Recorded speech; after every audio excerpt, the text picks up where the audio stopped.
Good evening, friends.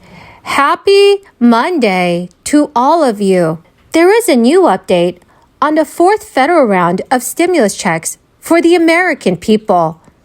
Possible amounts for the fourth stimulus payments have also been proposed.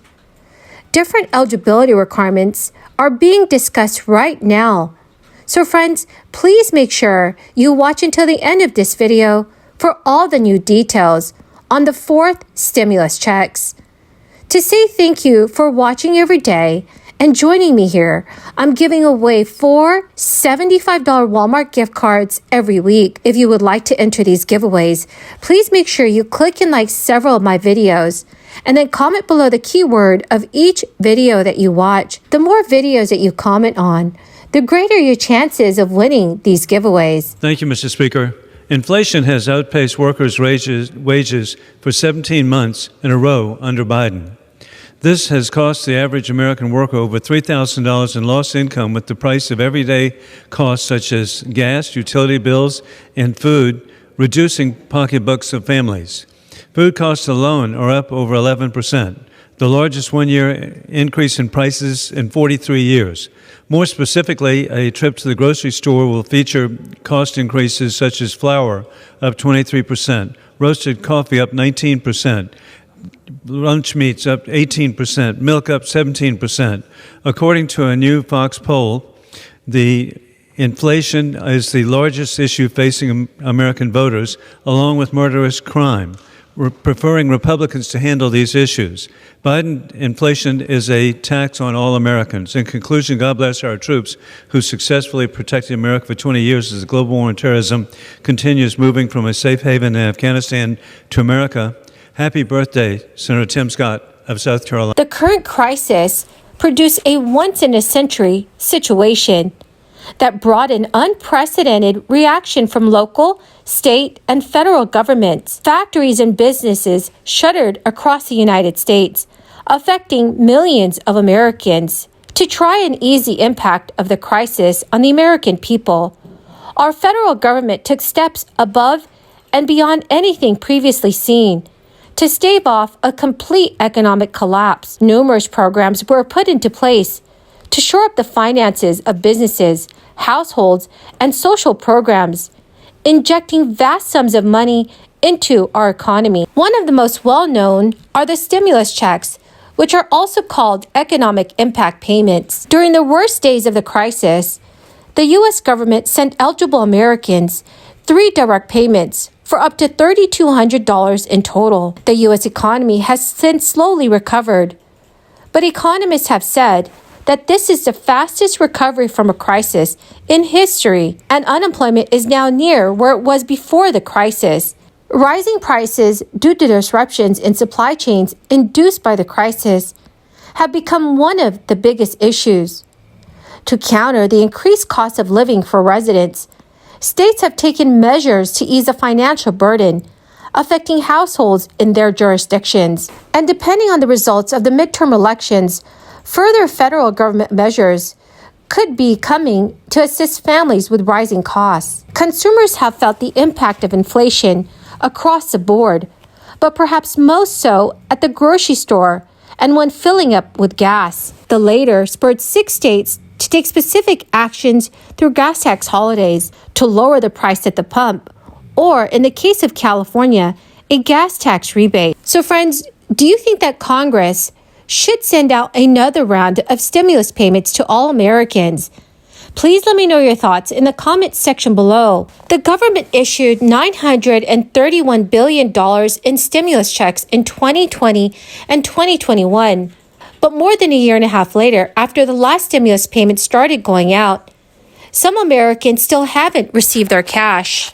If you're one of the many who are owed stimulus money, you may be able to claim the amount as a recovery rebate tax credit on your 2020 or 2021 federal tax return. You qualify for the recovery rebate credit only if the IRS did not give you a stimulus payment, or if you received a partial payment. To find out whether you missed out on money that you were entitled to, please contact the IRS or use the tax agency's Get My Payment tool. The income requirements for the recovery rebate tax credit are the same as for the stimulus payments. So if you miss a stimulus check or you received a partial payment, you may be eligible for additional cash if you filed a federal tax return and claimed the credit. However, friends, according to Forbes, if you determine that the IRS issued you a stimulus check, but it was lost, you should ask the tax agency to trace the payment. Additionally, only U.S. citizens qualify for the recovery rebate credit. Please know that you're also not eligible if you don't have a Social Security number. But if you are married and your spouse has a Social Security number, there are certain instances where you might still qualify for the credit, even if you're not in the Social Security system. Well, my awesome and amazing dear friends, thank you so much for joining me here today and watching all of the videos I post. I greatly appreciate all of you. Remember, I'll be announcing a winner for the Walmart gift card giveaway in a video that I'll be posting tomorrow. So please do enter the keywords in the comment section below and do stay tuned for that video. Thank you, everyone, and have a wonderful and blessed evening. The Inflation Reduction Act lowers the deficit by $300 billion over the next 10 years. And that's on top of the $350 billion I reduced the deficit last year and the $1.5 trillion reducing it this year.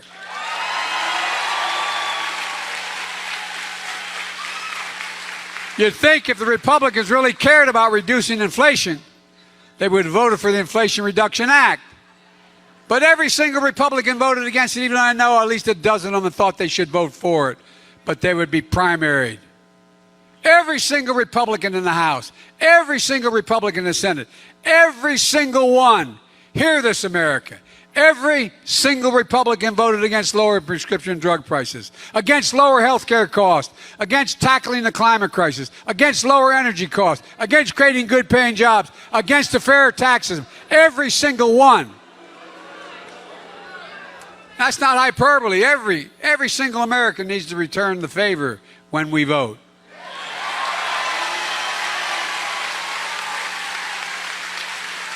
And thanks to our historic deficit reduction, we can afford to cancel $10,000 in student debt and $20,000 if you're on a Pell Grant for tens of millions of Americans making under $125. This is a game changer.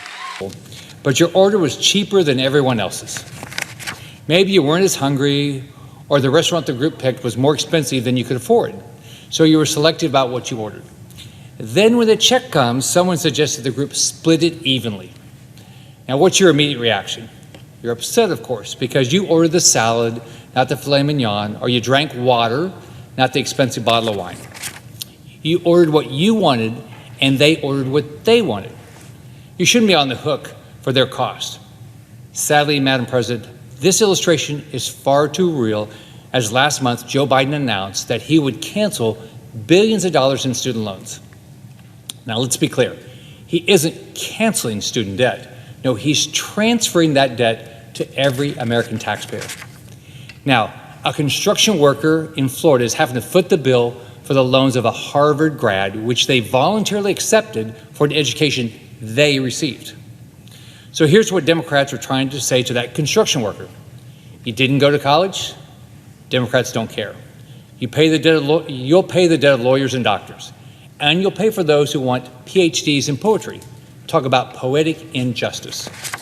You went to community college or a state school and worked to graduate debt-free. Tough luck. Joe Biden wants you to pay for the advanced degrees of the privileged few. Your tax dollars are now the money pot for other people's student debt.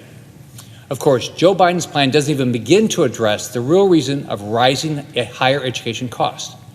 That is universities' decades-long practice of unnecessarily raising tuition. As governor of Florida, I addressed that problem and challenged our universities to keep education affordable. Look at the University of Florida. Undergraduate tuition and fees for this academic year are less than $6,500, and it's the 5th best public university in the country. You'll get a fantastic education there. Meanwhile, at Harvard, tuition fees for the academic year cost more than $57,000. There are ways to make education affordable, but Democrats and elites aren't interested in those solutions. That's why Joe Biden is engaging in this reckless move, even though he doesn't solve the real issue and even though he lacks the proper constitutional authority. Everybody knows this. That's why in July of this year, Nancy Pelosi herself denied the president had such power. When asked, she said, quote, "The president can't do it. That's not even a discussion." Yet now the Department of Justice is engaging in interpretive gymnastics to co-opt legislation that was passed to help our service members in the aftermath of 9/11. It's a desperate attempt to stretch a good law well beyond its intent so Joe Biden can give handouts to his liberal voters and Harvard pals.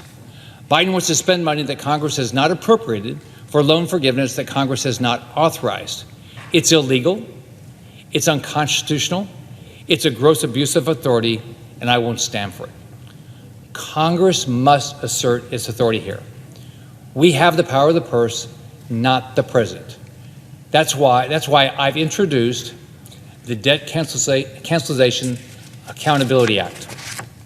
My bill would require the Department of Education to get an express appropriation from Congress before they can propose waiving, discharging, or reducing student loan debts to 2 or more borrowers in an amount greater than $1 million. If we want to transfer the debt of some and make everyone pay for it, then Congress has to make that decision. We should simply put it up for a vote. Of course, Democrats in the Senate won't do that. Surely they could have passed a bill by now if they really wanted to, but they wanted Biden to do it alone. So it's easy to see why. In just the past few weeks, we've seen families across the country speak out against Biden's unfair and disastrous proposal. I'm hearing from Floridians every day, and I know my colleagues are too. I'd like to thank Senators Barrasso, Lummis, and Braun for supporting my Debt Cancellation Accountability Act and for choosing to stand with me against Biden's overreach. So let's pass